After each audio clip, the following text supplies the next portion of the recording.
Jumpa lagi Jagat Review TV. Kali ini kita hadir dengan sebuah laptop yang cukup fenomenal. Laptop ini ringan sekali di 900-an gram karena pakai bahan karbon. Stop, tunggu dulu. Harganya nggak segila itu. Laptop ini kencang dengan CPU dan GPU-nya karena pakai prosesor Intel Core i7 generasi ke-11 dengan integrated graphics barunya. Kita udah pernah tes sebelumnya ya. Laptop ini juga memenuhi syarat-syarat berat untuk menerima logo Evo yang ya nanti kita jelasin lagi ya. Lalu gimana caranya? Harganya bisa sampai di bawah 20 juta. Dan apakah masih ada keunggulan lain yang tersembunyi? Simak video ini sampai habis.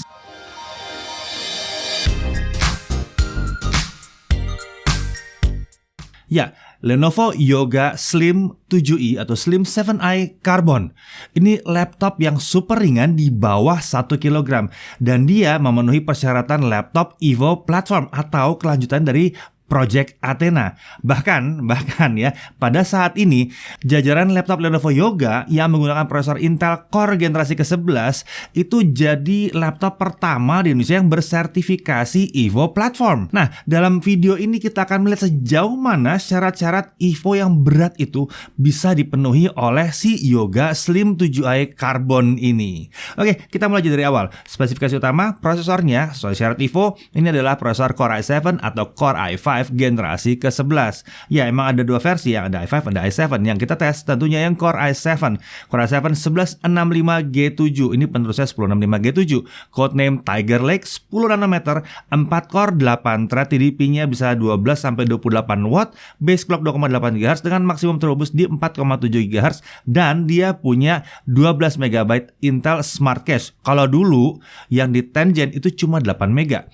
Kemudian untuk memori atau RAM-nya syaratnya Evo itu minimum 8 GB dual channel. Di sini terpenuhi dengan 16 GB LPDDR4X 4266 MHz dual channel tentunya. Ya, sayangnya RAM ini adalah RAM onboard, tidak ada slot SODIMM untuk upgrade. Tapi ya udah 16 GB sudah lumayan oke sih sebetulnya. Nah, untuk storage syaratnya Evo adalah minimal 256 GB SSD NVMe PCIe. Jadi maksudnya 256 GB SSD kencang gitu ya. Nah, yang ini sudah pakai 1 TB SSD NVMe PCIe. Kemudian untuk integrated graphics, syaratnya Evo minimal adalah Intel Iris Xe Graphics. Ya, dia sudah pakai Intel Iris Xe Graphics dengan 96 execution unit. Ini yang paling tinggi untuk integrated Intel sekarang ya. Kalau mau dibandingkan dengan yang sebelumnya 1065G7 itu cuma 64 execution unit. Kemudian untuk form factor ini adalah clamshell atau laptop klasik tanpa touchscreen. Materialnya carbon fiber untuk punggung layar dan magnesium alloy untuk area keyboard dan penutup bawah laptop. Dan yang menarik lagi, dia sudah lolos uji ketahanan military standard. Military Standard 810G mencakup drop test, terus vibration test, high temperature test, low temperature test, extreme pressure test, dan segala macam tes-tesnya lagi ya. Yang itu berarti membuat dia harusnya tahan banting ya. Nah, untuk desain dia masih menghadirkan desain khas Lenovo Yoga Slim 7 series ya. Tapi dengan ukuran bodi lebih kecil, lebih ramping tentunya. Untuk warna yang tersedia sekarang adalah moon white atau ya simple putih gitu ya. Ini bikin penampilannya stylish tapi tetap unik ya. Bodinya ini punya fingerprint resistant, jadi nggak gampang ada bercak-bercak gitu ya. Dan dia mudah untuk dibersihkan. Sayangnya emang nggak ada pilihan warna lain. Untuk saat ini putih aja pilihannya. Nah, untuk dimensi panjangnya 29,5 cm dan lebarnya 20,8 cm dengan ketebalan. Nah, ini syaratnya Evo, ketebalannya mesti 1,5 cm atau kurang. Ya, ini sisi paling tipisnya 1,42 cm, sisi paling tebalnya 1,5 cm. Jadi terpenuhi syarat Evo-nya lagi ya. Beratnya, untuk bobotnya laptop ini hanya 971 gram yang kami timbang. Lucu, Lenovo janjinya 998 gram. Mungkin timbangan kami yang bermasalah atau Lenovo yang berbohong. Tapi nggak apa-apa kalau bohongnya jadi lebih ringan, lebih bagus kok ya. Ini membuatnya jadi nyaman untuk dibawa ya, tentunya akibat penggunaan karbon dan magnesium alloy tadi ya. Nah, kemudian untuk charger 208 gram beratnya. Ya, ini charger yang kecil dan ringan. Ini adalah charger 65 watt support dengan konektor USB Type-C yang bisa dipakai buat ngecas smartphone juga. Nah, total semuanya itu membuat dia bobotnya cuma 1,17 kg. Itu sudah dengan charger-chargernya. Itu sangat ringan sekali karena laptop tipis aja jarang yang nyampe 1,1 kilo. Ini sudah dengan chargernya. Oke, kita masuk ke display. Ini adalah display 13,3 inci, sementara syaratnya Evo adalah 12 sampai 15-an inci. So, ini udah masuk ya. Tapi resolusinya, ini resolusinya adalah QHD atau 2560x1600 pixel, 60 Hz dengan aspek rasio 16:10. Syarat Evo itu minimal Full HD. Nah, ini sudah QHD, jadi lebih tinggi. Nah, aspek rasio yang 16:10 ini bikin layarnya jadi lebih luas rasanya dibanding 16:9 yang konvensional, karena dia ya lebih tinggi sedikit gitu ya. Nah, perpaduan resolusi QHD dengan layar 13,3 inci ini membuat pixel density-nya jadi tinggi di kisaran 226 ppi. Wow, sudah hampir mendekati 300 ppi, berarti pantas tajam banget kelihatannya ya, tanpa harus memboroskan sampai ke 4K. Ya, jalan tengah yang bagus antara Full HD dan 4K. Nah, ini adalah panel IPS 72% NTSC atau sekitar 100% sRGB. Jadi, kalau mau buat edit-edit video, edit-edit foto, ini sudah lumayan oke. Kecerahannya pun di 300 nits, jadi lumayan terang. Layar ini juga TUV Rheinland Certified ya. Jadi, panelnya udah disertifikasi untuk memastikan bahwa cahaya biru yang dihasilkan itu nyaman untuk mata. Jadi, nggak terlalu banyak lah cahaya birunya. Enak lah pokoknya, kalau buat gelap-gelap juga nggak ada masalah. Permukaannya juga anti-glare, jadi bebas pantulan, nyaman untuk digunakan. Bingkainya cukup tipis, syaratnya Evo soalnya ya, harus narrow bezel. Tipisnya bingkai ini membuat tingkat active area ratio itu bisa mencapai 91%.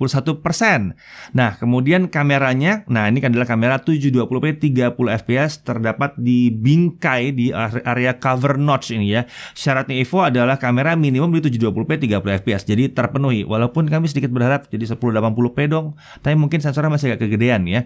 Oke, cover notch ini memudahkan pengguna untuk membuka layar tentunya, selain untuk naruh si kamera-kamera tadi juga. Nah, bicara soal dibuka, layar ini bisa benar-benar dibuka sampai 180 derajat. Ya, seperti biasa, laptop Lenovo emang bisa kayak gitu ya. Dan sudah support juga fitur flip to boot, jadi laptop akan langsung menyala saat layar dibuka. Nggak perlu repot-repot mencet tombol power lagi. Oke, mari kita masuk ke audio. Dia pakai tata suara Dolby Atmos Certified Speaker dengan 2 speaker. Posisi speakernya itu menghadap ke bawah di depan gitu ya. Nah, audio profilnya bisa diatur di software Dolby Atmos. Arah keluaran suara itu membuat material tempat dia diletakkan jadi penting banget karena dia mantul ke bawah. Misalnya taruh di meja, dia mantul ke meja dulu. Itu penting banget. Dan kalau diangkat juga suaranya agak kurang ya. Ya, untuk kualitas suaranya kita bilang ini oke banget, tapi memang karena ukuran penting banget untuk suara, jadi memang tidak akan suaranya super lantang seperti Slim 7i yang sebelumnya misalnya. Tapi ya ini sudah clear, sudah jernih, dan terutama kalau taruh di atas meja atau platform yang cukup solid, dia akan kencang suaranya. Oke, kita beralih ke konektor dan tombol. Di sisi kiri kita melihat ada 2 Thunderbolt 4 dengan konektor USB Type-C. Nah, syaratnya Evo ini adalah Thunderbolt 4 memang ya. Masing-masing konektor ini sudah support USB 4.0. Ya, jadi support USB 4.0 juga. Masing-masing konektor support display out dengan protokol DisplayPort. Ya, masing-masing konektor juga support power delivery. Masing-masing konektor juga dapat digunakan untuk menyuplai daya laptop atau dipakai untuk charging ya. Jadi bisa. Lalu di sebelah kanan ada lagi satu USB 3.2 Gen 2. Formnya adalah Type-C ya. Ini udah support display out dengan protokol DisplayPort juga dan support power delivery juga di sini ya. Kemudian ada satu 3,5 mm audio combo jack dan di sini ada power buttonnya. Nah, kita lihat nggak ada USB besar di sini. Tenang, karena di paket penjualan itu disertakan konverter Type-C USB ke HDMI di-sub. Nah, ini buat colokan VGA itu ya. Kemudian ada USB Type-A di situ. Jadi konverter tersedia dalam paket penjualan. Nah, lalu kita masuk ke konektivitas ya. Dia pakai modul Intel Wi-Fi AX201. Jadi syaratnya Evo dia harus bisa Wi-Fi 6. Ya, tentu saja modul tadi sudah Wi-Fi 6 atau Wi-Fi AX. Dia juga support Bluetooth versi 5 yang juga adalah syaratnya Evo ya. Kemudian untuk keyboard, desain dan layoutnya itu khas Lenovo Yoga. Tapi di sini travel distance-nya mungkin karena tipis ya, cuma 1 mm. Nah, travel distance sependek ini mungkin bagi kalian-kalian yang udah terbiasa dengan travel distance yang dalam gitu ya, ini rasanya agak sedikit kurang pas ya mungkin ya. Nah, keyboard ini memiliki backlit putih dengan 2 tingkat kecerahan. Ya, ini bisa diatur dari function dan spacebar. Tapi kalau kalian coba pencet itu, nanti kalian akan menemukan ada satu lagi pilihan di situ. Ya, pilihan satunya lagi itu adalah auto. Jadi dia ada off auto, dan pilihan manual 2 tingkat kecerahan. Yang saya suka adalah auto, jadi kalau gelap dia otomatis nyala ya. Kemudian untuk touchpad ini khas Lenovo, sejajar dengan tombol spacebar, enak banget, nggak mengganggu pada saat ngetik ya, dan ini juga menggunakan Windows Precision Driver. Dari sisi security, dia pakai Smart Infrared Camera untuk biometrik pengenalan wajah, dan ini dilengkapi dengan Time of Flight Sensor. Kamera laptop juga bisa dimatikan di software Lenovo Vantage agar lebih aman. Oh ya, security biometrik itu juga syarat dari Evo. Nah, kameranya ini memang spesial banget, jadi mari kita uji ya si kamera Smart Infrared Camera di Lenovo Yoga Slim 7i Carbon ini ya.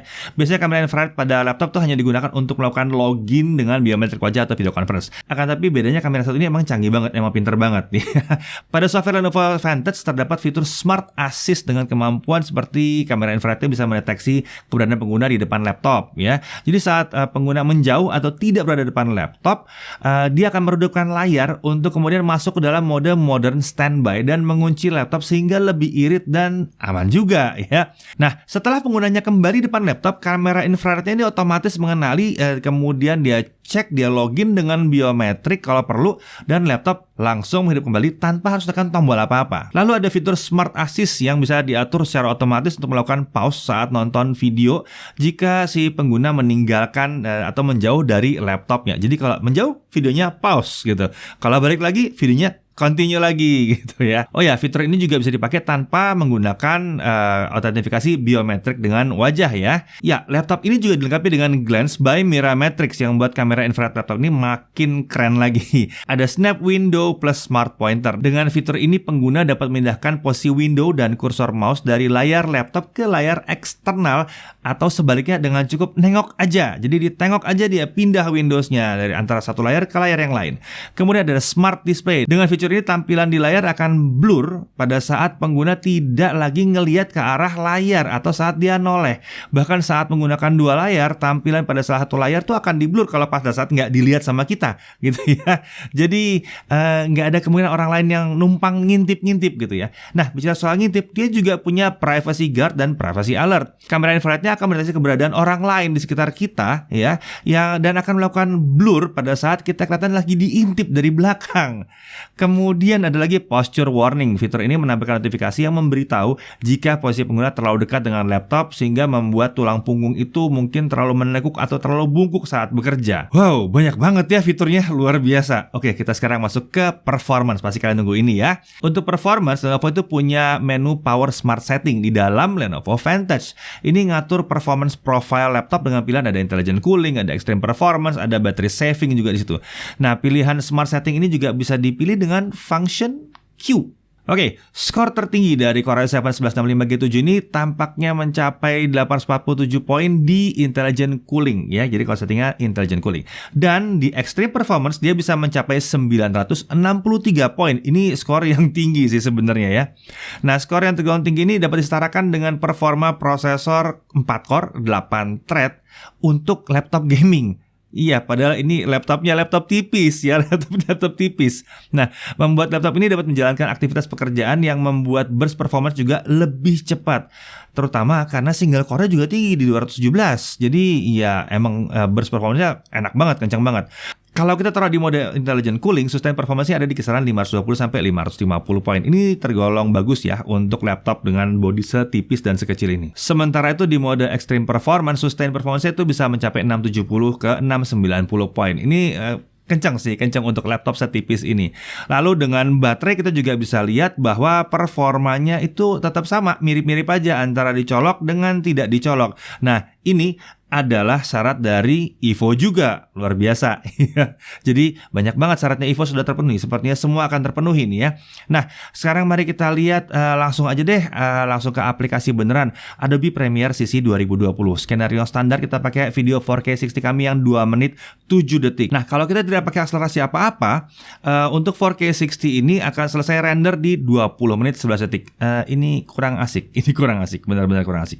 Tapi pada saat kita pakai OpenCL, ini sebetulnya default ya. Jadi kalau kita hidupin itu langsung OpenCL-nya hidup, otomatis dia pakai Iris Xe graphics-nya. Hasil yang diperoleh adalah 7 menit 37 detik. Sebagai pembanding, kalau pakai Core i7 1065G7 plus MX330 dan pakai kudanya dari MX330, kita dapat 7 menit 28 detik. Jadi mirip. Luar biasa. Bisa bersaing dengan GPU tambahan ya. Oke, kita juga bisa pakai eksternal GPU. Jadi kita pasang eksternal GPU ya, kita pakai RTX 2080 Super FE dan hasilnya adalah selesai dalam 2 menit. Iya, mumpung kita juga lagi punya RTX 3070 FE, karena lagi ada aja unitnya, kita tancepin aja ke eksternal GPU kita dan kita dapat skor yang nggak jauh beda, 1 menit 59 detik. Kayaknya udah nggak bisa akselerasi lebih kencang lagi ya. Oke, mari sekarang kita lihat di Full HD seperti apa. Jadi kalau kita Full HD, ini yang umum, video yang sekarang Full HD ya. Kalau pakai software only, dia selesai dalam 7 menit 39 detik. Agak lama ya untuk Full HD. Nah, kalau kita pakai OpenCL, pakai integrated graphics doang, dia selesai di 4 menit 1 detik. Ini hanya beda 1 detik dengan kalau pakai 1065 G7 plus MX330. Tentunya pakai CUDA, bukan pakai integrated graphicsnya. Luar biasa, anggaplah itu sama lah, udah mirip banget gitu ya.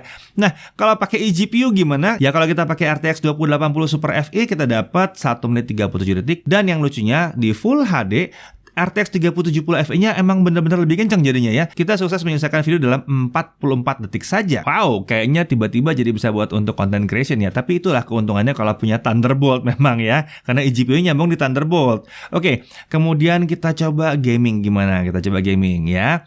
Kita mulai dengan Dota 2. Ini kita pakai Intel Iris Xe graphics-nya ya, integrated-nya. Kita nggak pasang GPU eksternal dulu ya. Dota 2. 1920 x 1200, sayangnya ini nggak ada opsi 1080p, terpaksa kita jalan di 1200. Scene berat 50-60 fps dan scene ringan di 110 fps. Lalu CSGO 1920 x 1200, ini lagi-lagi nggak ada opsi buat 1080p. Quality setting di low, ini kami pakai skenario benchmark yang baru ya, beda sama beberapa video sebelumnya. Kita dapat 85-140 fps. Ya tetap ya kencang ya. Lalu GTA 5 gimana? GTA 5. Nah, GTA 5 di 1080p, quality settingnya di normal, kita dapat 40-55 fps. Ya, kadang-kadang masih bisa turun ke 35-40 fps, tapi tetap aja itu sudah termasuk ringan ya. Jadi GTA 5 bukan masalah di sini. Lalu Genshin Impact 1.1 1080p, quality-nya ada di low, render scale di 1.0 ya. Ini udah lumayan berat karena masih ada yang di bawahnya lagi. Scene battle ada di kisaran 40-50 fps, sementara scene ringan masih bisa naik sampai mentok di 60 fps. Karena memang game ini limitnya di 60 fps. Harusnya kita bisa dapat konsistensi yang lebih tinggi lagi kalau kita turunin quality presetnya di lowest kalau mau di situ. Tapi ya kita mau ngetes performance yang asik aja ya, 1080p low aja itu udah oke banget. Lalu kita pindah ke Grid 2019, 1080p quality preset di low, dynamic resolution di off, variable rate shading off, kita dapat 35-45 fps. Tapi kalau variable rate shadingnya kita on kan ya, kita dapat 50-65 fps. Ini adalah fitur baru yang aktif di dalam Iris Xe graphics ya. Dia cuma drop sekali ke 45 fps saat sini banyak banget mobilnya. Jadi fitur ini akan membuat integrated graphics jadi lebih kencang lagi. Ya tentunya kalau diadopsi oleh game. Nah, di sini kita bisa lihat bahwa hanya dengan menggunakan integrated graphics, si laptop 13 inci ini yang kecil dan ringan ini bisa mainkan game populer dengan lancar bahkan di resolusi 1080p. Nah, sekarang mari kita mainkan game yang lebih berat lagi dan kita pasang eGPU-nya. Kita mau lihat aja lancar apa enggak nih kalau pakai eGPU. Prosesornya gangguin apa enggak nih? Harusnya enggak sih ya, karena udah kencang prosesornya. Oke, kita pasang RTX 3070 Fi yang kebetulan lagi ada aja unitnya ya. Death Stranding 1080p, quality preset di very high, DLSS quality mode, kita dapat 55-70 fps. Assassin's Creed Valhalla 1080p, quality preset very high, kita dapat 40-50 fps. Jadi kayaknya nggak ada masalah. Game AAA yang berat-berat ini kalau kalian punya eGPU bisa juga dimainkan. Walaupun sebenarnya eGPU-nya emang lebih make sense untuk rendering gitu ya sebenarnya. Oke, kita lanjut sekarang ke pengujian SSD. Biasanya Lenovo ini suka pakai SSD yang super kencang dan kali ini masih sama juga ya. Read-nya di 3539 Mbps dengan write di 3017 Mbps. Ini udah kayaknya sudah jadi tradisi Lenovo ya, ngasih SSD kencang parah di laptopnya. Oke, sekarang kita langsung ke pengujian baterai. Baterainya kapasitasnya adalah 50 Wh ya. Syaratnya Evo itu bisa 9 jam bekerja di layar Full HD. Sayangnya kita nggak tahu bekerja seperti apa. Kita udah pernah nanya tapi belum pernah dapat jawabannya sayangnya. Tapi nggak apa-apa. Kita tes aja di sini. Yang perlu diperhatikan bahwa layarnya adalah layar QHD QHD, bukan Full HD. Jadi layar ini harusnya lebih berat ke baterai ya. Kita tes dengan kondisi brightness 50% dan volume di 25% ya. Intelligent cooling kita set di situ. Kita play sebuah video 1080p dan video ini bisa bertahan selama 14 jam 1 menit. Sementara itu untuk web browsing dengan Chrome dia bisa 11 jam 42 menit. Ini luar biasa untuk layar QHD ya. Nah, untuk charging, Lenovo berjanji pakai rapid charging dia bisa ngecas selama 2 jam dari 0 sampai 100%. Oke, kita lihat apakah janjinya itu dipenuhi. Dengan rapid charging off, 30 menit itu mencapai 28%. Lalu untuk full, dia butuh 2 jam 15 menit. Dia nggak bohong, karena itu tesnya pakai rapid charging. Oke, mari kita hidupkan rapid chargingnya ya. 30 menit dengan rapid charging dia mengisi 49%. Sementara itu untuk sampai 100% dia butuh 1 jam 36 menit. Lenovo berbohong. Janjinya 2 jam, ini kenapa 1,5 jam? Nggak apa-apa tapi ya kalau lebih cepat ya. Nah, Evo ini juga punya syarat lain, yaitu dengan charging 30 menit itu bisa dapat 4 jam pemakaian untuk layar Full HD sih sebetulnya ya. Nah, kalau kita hitung dalam kondisi rapid charge on ya, 49% baterai itu sama dengan 6 jam 50 menit video playback atau 5 jam 45 menit web browsing. Jadi 4 jam pemakaian bisa sih, tapi ingat ya, ini pure. Kalau web browsing hanya web browsing, tidak ada aplikasi lain yang jalan karena kita tes dalam kondisi bersih. Video playback juga gak banyak aplikasi diinstal dan jalan di belakangnya ya. Nah, kemudian Lenovo sendiri punya klaim lagi bahwa charging 15 menit dengan rapid charge itu bisa dapat 2 jam video playback. Apakah benar? Rapid charge on 15 menit itu kita bisa mengisi 26% baterainya. Dan kita bisa video playback 3 jam 27 menit. Lenovo, kamu memang ajaib ya. Janjinya 2 jam, dapatnya 3 jam setengah gitu ya. Oke, kemudian kalau untuk umur baterai itu diklaim dapat diperpanjang dengan mengaktifkan fitur Conservation Mode di software Lenovo Vantage. Ya, ini akan mengisi baterai hanya sampai dengan kapasitas 55-60% saat charger dicolok terus. Cocok nih kalau buat kalian kerja stasioner, mau nyolok charger terus, pasang ini deh biar baterai lebih awet.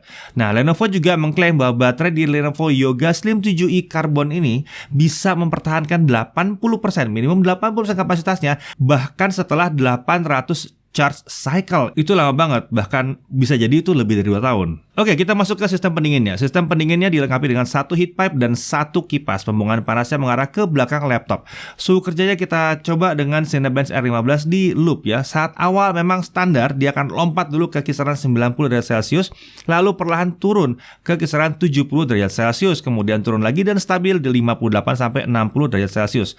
Nggak ada masalah dengan lompatan di awal karena itu adalah lompatan oportunistik gitu namanya ya. Nah, kemudian kalau kita pasang extreme performance, kita lihat dia bisa lompat sedikit sampai 94 derajat Celcius, lalu langsung balik ke 75 derajat Celcius dan turun stabil di 69 sampai 71 derajat Celcius. Ini berarti dia masih aman juga. Oke, kemudian untuk suhu permukaan dengan FLIR One kita tes ya dengan thermal imaging. Kita load lagi Cinebench R15 loop. Area paling panas itu ada di tombol Y, U, dan I dengan suhu berkisar 43 sampai 45 derajat Celcius. Di luar area itu tampak suhu ada di bawah 40 derajat Celcius. Area palm rest bahkan tetap aman di bawah 35 derajat Celcius ya. Dan suhu setinggi itu hanya tercapai kalau kalian mau bisa ngerender pakai prosesornya doang, tanpa eksternal GPU, tanpa macam-macam ya. Jadi ngerender pakai prosesor doang. Kayaknya bakal jarang terjadi sih. Nah, kalau untuk aktivitas sehari-hari, bodinya nggak bakal sampai setinggi itu suhunya, tetap akan aman. Oke, untuk harga bagaimana? Ya, seperti kita bilang tadi di bawah 20 juta. Untuk unit yang kami uji Core i7 1165G7, RAM 16GB, SSD 1 TB, layar QHD itu di 19,5 juta atau 19.499.000 untuk harga resminya. Sementara itu ada varian lain yang pakai Core i5 1135G7. Menarik ya, Core i5 juga G7 di sini ya. RAM 8GB, sayangnya ini nggak bisa upgrade juga. SSD 512, layar QHD, harganya ada di 15.999.000. Ingat, ini karbon. Harganya kok bisa ada yang 15 jutaan atau 16 juta? Itu sih murah banget sebetulnya ya. Karena biasanya kalau udah karbon tuh harganya udah puluhan juta. Lenovo berhasil sukses menahan dia di bawah 20 juta. Ya 500.000 di bawah 20 juta tetap aja keren kok. Dan yang mesti diingat lagi, dia datang dengan semua yang terbaru saat ini dan harus bisa memenuhi Evo juga. Luar biasa. Nah, untuk paket pembeliannya ini juga luar biasa. OS Windows 10. Oh, itu udah biasa ya. Microsoft Office Home and Student 2019 senilai 1,8 juta yang aktif selamanya. Wah, oke, udah biasa juga buat Lenovo, walaupun ya ini asik banget ya. Yoga Sleeve Case, oke. Kemudian ada garansi Premium Care dengan Accidental Damage Protection. Ya, udah biasa. Tapi untuk yang Core i7, dia akan dapat 3 tahun proteksinya. 3 tahun. Luar biasa. Sementara yang Core i5 emang dapatnya 2 tahun. Oh, buat yang nggak tahu Accidental Damage Protection atau ADP itu apa? Ini adalah proteksi terhadap kecelakaan laptop yang mencakup keteledoran pengguna, ketumpahan kopi, jatuh dari atas meja, retak panel LCD, keyboard mati, korsleting, jatuh nggak sengaja. Itu ditanggung ya. Ditanggung 100% dan dapat diklaim berkali-kali. Selama bukan di part yang sama, dan part yang sama itu maksimum untuk 2 kali. Itu luar biasa sih.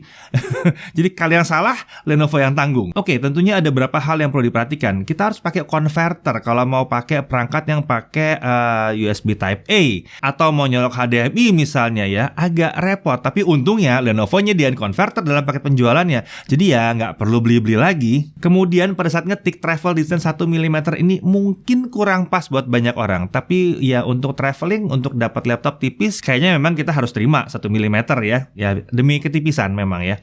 Lalu opsi warna putih ini membuatnya eksklusif, tapi belum tentu semua orang cocok. Nah, di sisi lain untuk poin menariknya, penampilannya stylish dengan warna putih. Nah, kebalikannya, akan ada orang-orang yang suka dengan warna ini, warna putih. Saya nggak punya masalah dengan warna putih.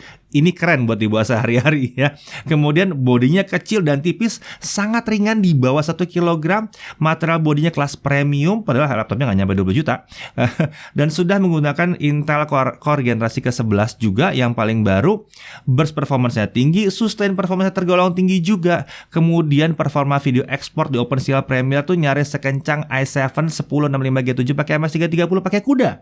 Jadi luar biasa, itu pakai integrated graphics doang. Gaming juga lancar di 1080p hanya pakai integrated graphics. Bahkan kalau mau gaming AAA yang berat-berat ya tancap eksternal GPU. Gaming lancar, gaming berat banget juga lancar. Bahkan siap untuk editing video yang berat. Mau 4K jalan, nggak ada masalah ya, bisa.